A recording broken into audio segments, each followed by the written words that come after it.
magpatawad kayo at kayo'y patatawagin. Kung ano ang ginawa mo sa iyong kapwa, ganun din ang gagawin din sa iyo ng iyong kapwa.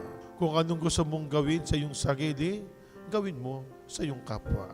At para hindi ka mahatulan, magpakabuti ka, sumunod ka sa kalooban ng Ama. Maraming tao o may mga tao na gusto nila sila ay makapangyarihan.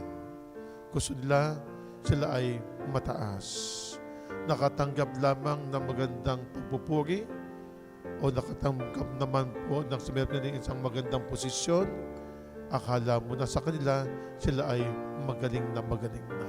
Lagay po natin sa ating sarili na ang ating buhay na biyaya ng ating Panginoong Diyos, ito'y punong-puno ng pagpapala. Gamitin mo ang buhay mong ito sa tama. At sikapin mo na hindi ito mahulog lagi sa bitag ng kasamaan o ng tukso ng diablo o ng demonyo. Dahil sa bandang huli, lilipas at lilipas din ang karangyaan mo. Lilipas at lilipas din ang iyong kapangyarihan.